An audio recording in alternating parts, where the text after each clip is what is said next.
bem-vindos a mais um vídeo do História à la carte. Hoje o tema de nosso vídeo é o período helenístico. O período helenístico é justamente o último período que estudaremos da história do mundo grego. Como vimos anteriormente, após as guerras do Peloponeso, as cidades-estado da Grécia entraram num período de decadência. Essa decadência foi utilizada pelo grande rei da Macedônia, Filipe II, para conquistar o local e submeter as cidades-estado. Dessa maneira, Filipe II incorpora as cidades-estado, acaba com sua autonomia, justamente criando o Império da Macedônia. Isso, meus amigos, acontece em 338 a.C. A consolidação do poder se dá justamente quando os macedônios derrotam as últimas revoltosas cidades-estado gregas. Essa derrota aconteceu na Batalha de Queroneia. Um detalhe importante é dizer que, durante a Batalha de Queroneia, quem liderava os macedônios dessa batalha era o filho de Filipe, um jovem muito promissor, um jovem que acabaria entrando para a história como um grande e poderoso general. Estamos falando de Alexandre, que entrará para a história com o nome de Alexandre o Grande. Alexandre tinha apenas 18 anos quando liderou os macedônios na Batalha de Queroneia. Isso fez com que cada vez mais a fama e a genialidade militar de Alexandre crescesse e cada vez mais ele tivesse mais adeptos ligando-se à sua liderança. Dessa forma, Filipe II começa, podemos dizer, a ficar um tanto quanto enciumado da liderança alcançada pelo filho. Dessa maneira, então, ele afasta o filho do convívio dos generais da capital do Império da Macedônia. Isso indicava que talvez Filipe estivesse pensando em tirar a honra de ser herdeiro do Império de Alexandre. E aí nós temos então um período muito conturbado, porque 2 anos apenas depois de ter sido vitorioso e conquistado as cidades gregas, Filipe II é assassinado. Conturbado porque várias teorias das conspirações vão dizer justamente que Alexandre foi o indivíduo que mandou matar o pai, para que dessa maneira ele não corresse o risco de perder as honras de ser herdeiro. Outras teorias dizem que foi a mãe de Alexandre, que, para que o filho não perdesse a honra de herdar o império, mandou matar o marido. Digo isso porque a mãe de Alexandre não era a única esposa de Filipe e nem a mãe do único filho de Filipe. Filipe havia outros filhos, possuía outros filhos com outras esposas. Essas teorias acabaram não podendo ser comprovadas, porque o assassino de Filipe foi morto pelos soldados de Filipe. Uma espécie de queima de arquivos, não temos certeza, mas o que importa é que Alexandre, com apenas 20 anos de idade, se transforma rei do Império da Macedônia. Para consolidar o poder, um outro lado de Alexandre também vem à tona, a sua violência implacável. Alexandre não era apenas um grande general, como veremos no futuro. Alexandre também era um homem muito vingativo, um homem muito violento. E para garantir a sua supremacia e seu comando das forças da Macedônia, ele manda matar a grande maioria dos indivíduos que poderiam atrapalhar ou contestar o seu reinado. Alexandre era um homem extremamente violento. Uma outra coisa que Alexandre também tinha, que até aprofundava a sua violência, é justamente uma grande sede por vinho. Alexandre era um grande beberrão. Alexandre era comum, por exemplo, onde a bebedeira acabasse potencializando a sua violência e em algumas festividades Alexandre perdia o controle e acabava matando seus próprios aliados. Essa também é uma faceta que Alexandre tinha.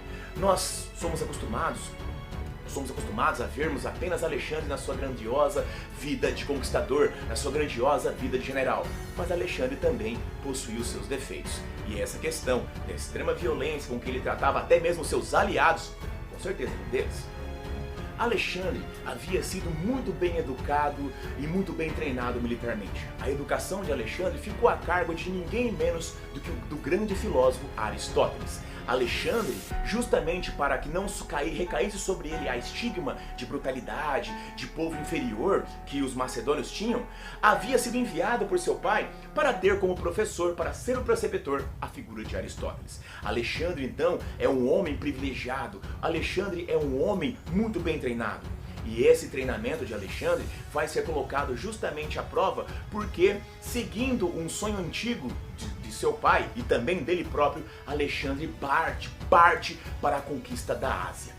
Nesse quesito, temos que entender porque o período helenístico, ele se dá justamente quando nós temos o encontro da cultura asiática, principalmente persa e egípcia, com a cultura grega. Esse encontro será promovido justamente por Alexandre no decorrer de suas conquistas militares. Alexandre, quando avançava militarmente, ele não apenas derrotou e conquistou vários locais da Ásia, inclusive a própria Pérsia, mas Alexandre também tinha um quesito que naquele momento era extremamente inovador. Podemos dizer que Alexandre era um grande visionário, já que Alexandre promovia a fusão da cultura asiática, da qual ele conquistava, com a fusão da cultura grega, do qual ele também fazia parte. Mas vocês podem pensar, peraí, professor, mas Alexandre não é macedônio? Ele é macedônio, mas como ele foi educado por Aristóteles, ele tinha uma profunda admiração pela cultura grega. E essa admiração vai ser colocada justamente a serviço de suas conquistas militares. Alexandre, então, organiza um grandioso exército formado não apenas por indivíduos da Macedônia, mas por indivíduos de toda a Grécia, inclusive mercenários que ele contratou ao longo do caminho, e parte, então, para a conquista dos territórios da Ásia. Dali principalmente dos antigos territórios do Império Persa. Em 332 a.C., Alexandre conquista o Egito. Em 331 a.C., Alexandre conquista a Babilônia. Alexandre, após conquistar a Babilônia, ainda em 331, participa de uma das batalhas, vence uma das principais batalhas de toda a sua aventura militar, que é a Batalha de Gaugamela. Essa batalha, já deixa os exércitos persas praticamente em frangalhos, e é justamente em 330 que Alexandre conquista o grande Império da Pérsia. O grande rei do Império Persa daquele momento era justamente Dario III. Dario, coitado, já tinha até perdido o seu reinado e já tinha sido até assassinado por um traidor, um general traidor. Mas quando Alexandre chega ao local onde estava o corpo de Dario, Alexandre o trata com todas as solenidades e todas as pompas de um grande chefe de Estado. Trata a família de Dario como a família de um igual. Igual é um exagero, mas trata a família de Dario como a família de um nobre e principalmente enterra Dario como um grande chefe de Estado. Logo após, Alexandre parte atrás do traidor, enquanto não captura o traidor, o general Pesso, e o trata, e o julga, e o pune com todo o rigor da lei que um traidor merece. Ele não se dá por satisfeito. Pesso, general traidor de Dario, terá o nariz cortado, as orelhas cortadas, e ainda será crucificado. Um fim muito propício naquele momento para um traidor. Quando Alexandre conquista então a Pérsia, Alexandre se torna senhor do maior território até o momento. Alexandre então pode ser dito que é o Alexandre o Grande. E nesse momento nós temos então o processo que vai ficar conhecido como helenismo. Meus amigos, o helenismo, como nós comentamos, é justamente a ideia da fusão da cultura persa, a cultura asiática, com a cultura grega. Nesse momento nós temos que esse fato ele acontecerá justamente porque o processo de dominação de Alexandre era o processo de assimilação. Claro, não vamos ser ingênuos a ponto de não imaginar que Alexandre poupava todos. As cidades, os territórios que não se rendiam a Alexandre eram severamente destruídos. Aqueles grupos de pessoas que não se rendiam à dominação de Alexandre eram todos a cidade destruída e a população sobrevivente vendida como escrava. Mas aquelas sociedades, aqueles territórios que se rendiam a Alexandre eram assimilados. Era justamente a assimilação que na cabeça de Alexandre, uma cabeça visionária para a época, garantia o domínio do local. Ao não destruir por completo o modo de vida dominado, ao não destruir por completo a sociedade, e a cultura dominada, Alexandre acreditava que assim aumentaria a sua dominação sobre o lugar, principalmente de uma maneira mais fácil. Dessa forma, então, Alexandre incorporava elementos da cultura asiática com a cultura grega, ou seja, Alexandre misturava. Conforme Alexandre avançava, ele transformava as cidades asiáticas em verdadeiras cidades gregas. Podemos ver um exemplo justamente aí na questão da cidade de Pérgamo, que ela foi remodelada e reconstruída para se atender, para se transformar em uma cidade totalmente grega.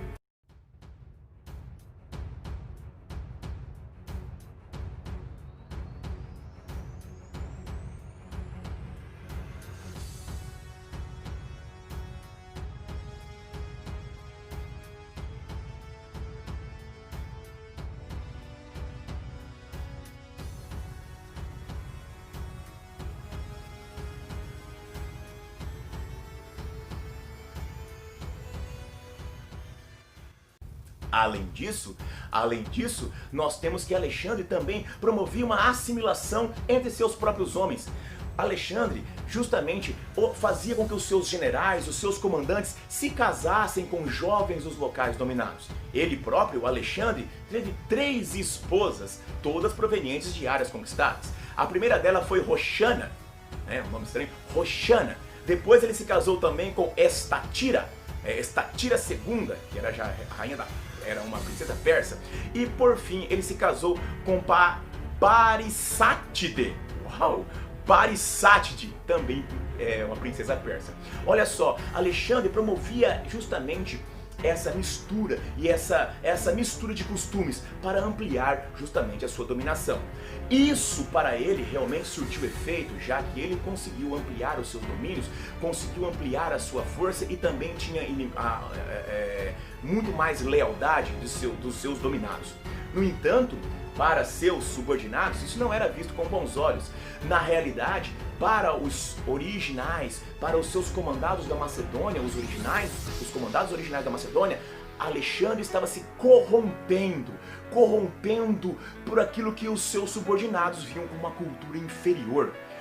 Alexandre começa a se vestir como um persa, Alexandre começa a adotar modos de vida persa, inclusive um que gerou muita controvérsia, que ele exige que seus subordinados o beijem a mão, o tratem como uma espécie de divindade, porque esse tratamento de se ajoelhar e beijar a mão ou se prostrar diante de um indivíduo, para os gregos era somente um tratamento orientado e dignado aos deuses. Mas na Pérsia não, era também um tratamento feito aos seus governantes. Alexandre usa esse tipo de coisa. Os seus generais macedônios, os seus generais gregos começam a ver que Alexandre está se corrompendo, está se diminuindo, está se diluindo enquanto conquistador grego. Dessa forma, os seus subordinados exigem um retorno justamente para a Grécia. Além de que, meus amigos, justamente a promessa de riquezas, a promessa de grandiosidade, a promessa de enriquecimento é o que motivou os generais de Alexandre a entrar nessa guerra. Coisa que agora eles já são ricos, eles já são poderosos, querem voltar para casa para justamente aproveitar a sua riqueza. E é justamente quando eles estavam voltando, justamente quando eles estavam retornando, que um dos problemas mais inconcebíveis na estruturação do grandioso Império de Alexandre vai acontecer. Em 323 a.C., quando estavam retornando para a Grécia, Alexandre é acometido de uma febre. Essa febre o mata em 3 dias. Não sabemos até hoje quais são os motivos que levaram Alexandre a morrer, não sabemos do que ele realmente morreu. Existem centenas de teorias que tentam explicar o porquê de como Alexandre faleceu. Mas o que nós temos é que ele finalmente descansou, né? Finalmente descansou em termos figurados, porque nós temos uma outra saga que acontece nesse momento. Alexandre tinha um filho e sua esposa Roxana que vão ser assassinados no processo de sucessão do trono.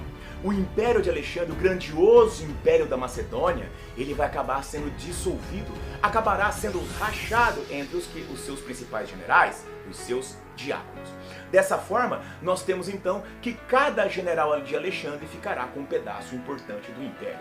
Nós temos então que Seleuco ficará responsável por como se tornará em senhor da Pérsia, da Mesopotâmia e da Síria. Cassandro se transformará no grande senhor da Macedônia e da Grécia. Licímaco tornar-se-á senhor da Ásia Menor e da Trácia. E finalmente o general Ptolomeu tornar-se-á senhor do Egito. E é justamente Ptolomeu que, ansiando ser reconhecido como sucessor legítimo de Alexandre, rouba o cadáver mumificado de Alexandre da comitiva oficial que estava levando de volta o cadáver para a Grécia para ser sepultado lá na Macedônia. Ptolomeu ele rouba o cadáver e o leva justamente para Alexandria, uma das várias Alexandrias que Alexandre construiu. Nós retomaremos esse quesito daqui a pouco. Nesse quesito, por que Ptolomeu rouba o cadáver? Porque a tradição dizia que o indivíduo que sepultasse o cadáver era o indivíduo que justamente seria o seu herdeiro legítimo. Alexandre não tinha nomeado nenhum herdeiro legítimo, e aí surge esse problema. Ptolomeu, então, leva o cadáver para Alexandria, e é lá que o cadáver ficará durante muito tempo até desaparecer. O cadáver de Alexandre e a tumba de Alexandre até hoje não foi encontrado. É uma das principais, um dos mistérios mais importantes da história. Existe na Turquia um sarcófago de Alexandre, mas não se engane, esse sarcófago de Alexandre nunca foi ocupado pelo corpo do grande general. Ele é chamado sarcófago de Alexandre justamente porque está desenhado em baixos relevos, nas suas laterais, estão desenhados batalhas e vitórias das quais Alexandre participa. Mas não é onde Alexandre foi sepultado. Os arqueólogos e os pesquisadores até hoje estão buscando justamente para tentar descobrir qual é o verdadeiro descanso final do grande general Alexandre. No entanto, é inegável que a principal contribuição que Alexandre nos deixou foi o helenismo. Mesmo que não tenha sido planejado, uma coisa que ele tenha tensionado para isso, era apenas uma maneira de aumentar a sua dominação, Alexandre acabou desenvolvendo um grande desenvolvimento intelectual, um grande desenvolvimento artístico. As artes e a intelectualidade que surgiram durante o helenismo foram incomparáveis. E o helenismo, meus amigos, não parou quando Alexandre faleceu. O período helenístico, ele se estende até o ano de 146 a.C. Começa em 338 e vai até 146 a.C. Quando Alexandre morre, temos uma reviravolta e nós vemos que surgirá um novo polo da intelectualidade, um novo polo do desenvolvimento. É a cidade de Alexandria, no Egito. Por que dizemos Alexandria no Egito? Porque Alexandre, como nós comentamos, ele reformava as cidades asiáticas, as cidades ali da Ásia Menor, as cidades persas, egípcias, sírias, mesopotâmicas, enfim, ele transformava essas cidades, como nós já vimos, em cidades gregas, misturava os elementos. Mas ele também construía cidades que eram cidades gregas, e ele sempre dava o nome de Alexandria. Alexandre fez mais de 17, se não me engano, foram 22 Alexandrias ao longo de sua expansão militar. Tem uma coisa interessante sobre as cidades que Alexandre construiu, que existe uma cidade chamada Bucéfala, porque Alexandre tinha seu cavalo de batalha, o cavalo de estimação dele, que ele conseguiu ainda, quando era jovem, chamava Bucéfalo, e ele homenageou o seu cavalo de guerra, justamente criando essa cidade que fica lá no Oriente, se não me engano, na Turquia. Mas enfim, Alexandria no Egito se transformará no grande polo. Alexandria é agora comandada pelos Ptolomeus, uma dinastia de faraós gregos. Faraós gregos, sim, porque Alexandre, ao dominar o Egito, ele se tornou faraó. Lembra que ele misturava os elementos? Alexandre virou faraó. Em consequência disso, seu herdeiro Ptolomeu também era faraó. Só que a origem dos Ptolomeus é grega. Dessa forma, Ptolomeu incentivou, usando a riqueza, usando a grandiosidade, usando o grande poder econômico egípcio, incentivou o desenvolvimento das artes, transformando a Alexandria num polo gigantesco de desenvolvimento cultural. É em Alexandria, por exemplo, que Eratóstenes vai fazer a medida da circunferência da Terra e vai errar por apenas 1% de erro. É realmente um feito gigantesco. É em Alexandria que nós temos ali a famosa Biblioteca de Alexandria, que era o ponto onde se reunia uma quantidade inesgotável de conhecimento. Diz a tradição que quando um navio aportava ao porto de Alexandria, havia uma comitiva que iria verificar se o navio trazia papiros, conhecimentos, livros, livros não existiam, mas papiros que traziam conhecimentos que seriam copiados na Biblioteca de Alexandria. Depois de copiados, geralmente os originais ficavam na biblioteca e as cópias eram dadas para os donos dos navios. Mas por fim, Alexandria, além de ter esse grande polo de desenvolvimento intelectual, é famosa por ser um dos locais que possuía uma das 7 maravilhas do mundo, o Farol de Alexandria.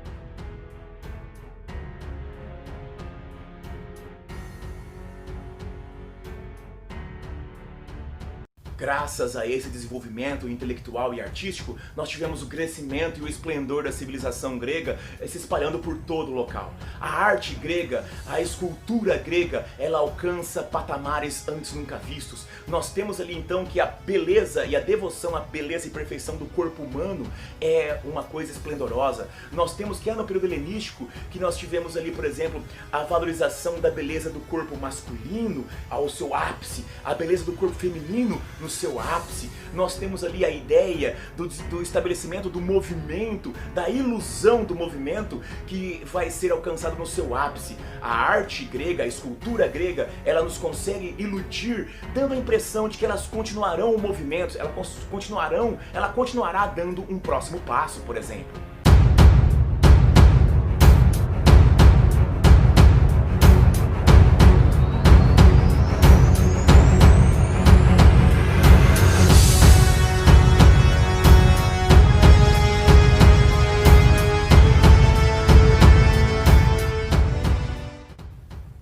É nesse momento, além desse desenvolvimento intelectual e artístico, que nós temos que o helenismo é justamente a passagem que finaliza um grandioso período da intelectualidade e da história humana, que são os gregos, para dar valor, para dar passagem para um novo patamar, para uma nova realidade, para uma nova civilização, também de conquistadores, também de grandiosos senhores, que irão dominar ali um local tão grande quanto o próprio Alexandre. Estou falando dos romanos. O helenismo, meus amigos, é justamente o final do período helenístico, é justamente o momento de transição, onde nós temos a passagem do que é grego para o que se transformará em romano, como nós veremos no futuro em uma nova playlist. Meus amigos, se esse vídeo te ajudou, se esse vídeo te trouxe informações importantes, assine o canal, ative o sininho e ajude o História à la Carte a crescer e se transformar num canal que pode ajudar não apenas você, mas muito mais pessoas. Desejo a todos, meus queridos, vida longa e próspera. E até a próxima!